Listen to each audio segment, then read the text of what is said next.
تعريف كلينكر الاسمنت: هي ماده صلبه هيدروليكيه. هيدروليكيه يعني في منها وصل لمرحله السيوله في الفرن.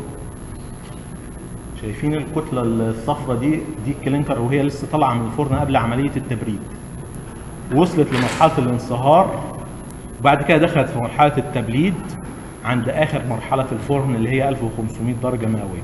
الكلينكر ده الاكاسيد قلنا عندي 4 اكاسيد اساسيه، 3 اكاسيد ثانويه. قلنا في الفرن في بدايته الاكاسيد دي بعد ما بتتكون تخش في عمليات اتحاد مع بعض وتكون لي الكلينكر او الاسمنت. مكونات الكلينكر ده ايه بقى؟ 4 مكونات بيكون لي او بيشكلوا لي الكلينكر: C3S، C2S، C3A، C4AF. كنا قايلين على اكسيد الكالسيوم CaO قلنا اختصاره حرف واحد اللي هو C. اكسيد السيليكا قلنا اختصار واحد اللي هو الاس. الحديد F، الالومنيا A. كون لي الاسمنت في الاخر البودر ده. لما بحط عليه ميه تحصل تفاعلات كيميائيه مع الميه اللي هي عمليه الاماهه او الهيدريشن. من اول ما ضفت الميه للاسمنت وحصلت عمليه الاماهه دي بقيس الوقت، لان الوقت هنا عنصر ضروري جدا من ساعه ضغط الميه لساعه تسلط العجينه الاسمنتيه وتنشف خالص، لان اللدونه بتاعتها بتقل تدريجيا مع الزمن. في تصلب او الستيفنينج، ان العجينه دي بدل ما هي ميه كده تبدا تاخد قوام ما تقدرش تشكلها. مع مرور الزمن في حد معين انت ما تقدرش تشكل فيه العجينه الاسمنتيه دي، لان التفاعلات بتاعت عمليه الاماهه دي حصلت خلاص. لو عملت اي عمليه بعدها انت بتكسر الروابط الكيميائيه اللي حصلت دي. بتخش بعد كده في مرحله التسلط او الهاردنينج، ان هي تكتسب المقاومه، ان هي تقدر تتحمل الاحمال اللي هتيجي عليها وتقاوم اي احمال وضغوط خارجيه. طيب الزمن بقى اللي انا بحسبه ده عندي نوعين.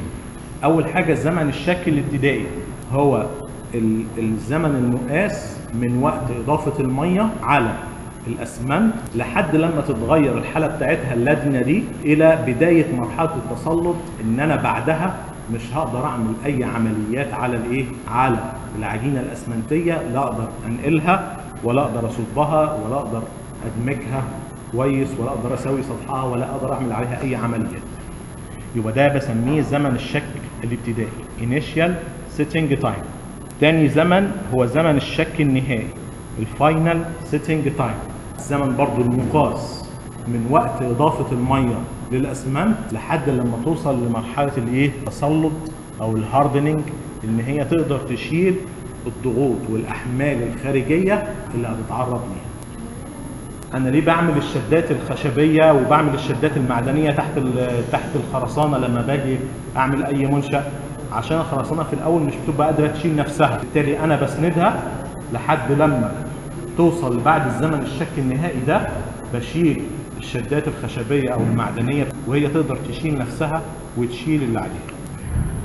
ايه اللي بيحصل لما بضيف الميه للمكونات الاربعه دول؟ اول مكون C3S، لما بضيف عليه الميه بيتفاعل بسرعه مع الميه وبينتج نتيجه التفاعل ده، ما دام اي تفاعل كيميائي بينتج عنه حراره، فبينتج كميه حراره كبيره جدا نتيجه سرعه التفاعل اللي بتحصل من المكون ده اللي هو C3S. السرعه دي بتخلي لي ان هو يشك بسرعه، يبقى العنصر ده هو المسؤول عن المقاومه المبكره للاسمنت خلال اول 14 يوم. العنصر الثاني C2S عكسه، بيتفاعل ببطء، بالتالي درجه الحراره المتكونه من التفاعلات البطيئه دي هتبقى قليله.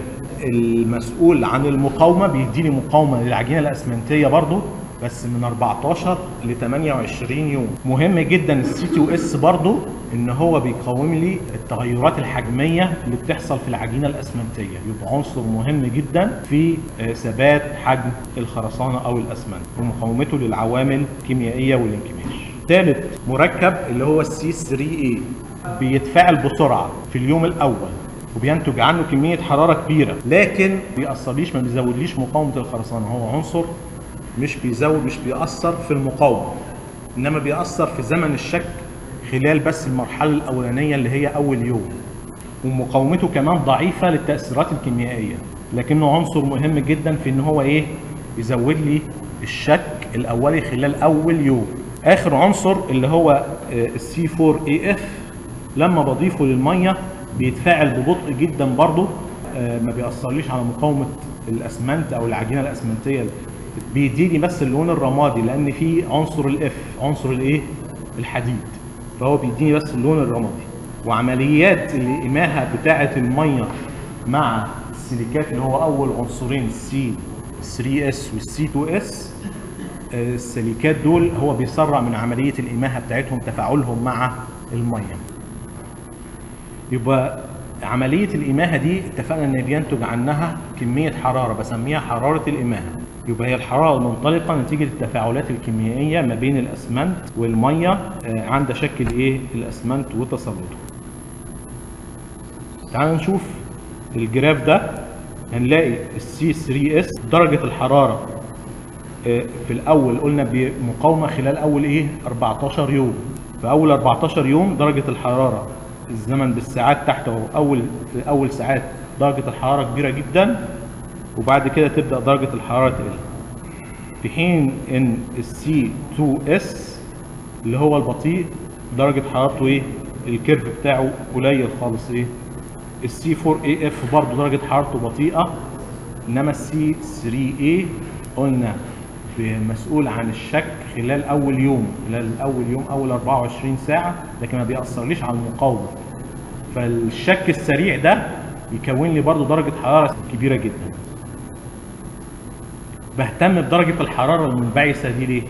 لان كل ما زادت درجه الحراره كل ما الميه اللي موجوده عندي في العجينه الاسمنتيه تتبخر بسرعه، فتسبب لي انكماشات وشروخ في الخرسانه. بقى لو عندي كميه خرسانه كبيره جدا، وممكن خرسانه كتليه يعني كميه خرسانه وصلتها بكميات كبيره مع درجه حرارات كبيره، ممكن تحصل لي شروخ داخليه وشروخ خارجيه انا مش شايفها نتيجه الحراره الكبيره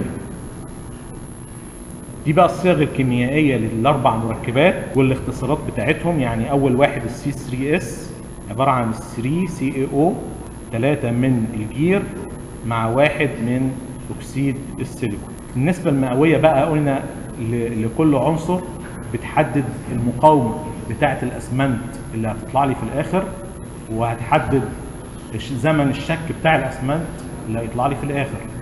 فعامل لي النسبه المئويه لكل عنصر او كل مركب من الاربع مركبات. المركب الاولاني ساعات بيختصروه بيسموه الايت، الثاني ساعات بيسموه بي لايت، الثالث الومينايت، والرابع فيرايت. فهنلاقي السيليكات هم اللي واخدين النسبه الكبيره جدا لان فيهم الجير. قلنا الجير هو ايه العنصر الاساسي في الاسمنت. هنلاقي السي 3 اس من 40 ل 55%، والسي 2 اس من 20 ل 35%. 9 ل 11 اللي هو السي 3 اي، والسي 4 اي اف من 5 ل 11. الاثنين الاولانيين السيليكات لازم يبقى ثلثين وزن او كتله الكلينكر النهائي. طيب المقاومه قلنا كل عنصر بيأثر على المقاومه النهائيه. فالسي 3 اس هتلاقي المقاومه بتاعه الضغط بتاعته عاليه خلال الاول 14 يوم، في حين السي 2 اس المقاومه بتاعته وصلت برضه تقريبا للسي 3 اس بس خدت وقت اكتر لانها بتوصل بعد كام؟ بعد 28 يوم. العنصر السي 3 اي والسي 4 اي اف ما لهمش تاثير تقريبا على المقاومه. المواصفات بيبقى ليها النسبه المعينه لكل مركب في الرينج ده، بيحدد لي نوع الايه الاسمنت وتركيبه في الاخر. فانا عندي المواصفات المصريه عمل لي 3 انواع من الاسمنت، اسمنت رقم 1 و2 و3. اسمنت رقم 1 نسبه السي 3 اس 49%، ونسبه السي 2 اس 25، والسي 3 اي 12، والسي 4 اي اف 8. في حين نوع الاسمنت الثاني بيقلل لي من السي 3 اس ويزود لي من السي 2 اس. النوع الثالث بيزود لي من السي 3 اس ويقلل لي من السي 2 اس. النوع رقم 1 اللي هو الاسمنت البورتلاندي العادي اللي احنا بنستخدمه على طول، هي مركباته 49 سي 3 اس و25 سي 2 اس. في حين انا عندي في عناصر مطلوب مقاومه عاليه، مطلوب ان انا اشيل الشدات بتاعتي دي بسرعه. فانا عاوز خلال اول 14 يوم دي الخرسانه تكون وصلت لمقاومتها النهائيه واشيل الشدات دي. فعملوا لي نوع اسمنت تاني يزودوا لي من العنصر المسبب لاول 14 يوم اللي هو السي 3 اس، وسموه اسمنت اللي هو رقم 3. زود لي نسبه السي 3 اس ل 56%، وبدل 49 اللي كانت في الاسمنت العادي زوده لي ل 56.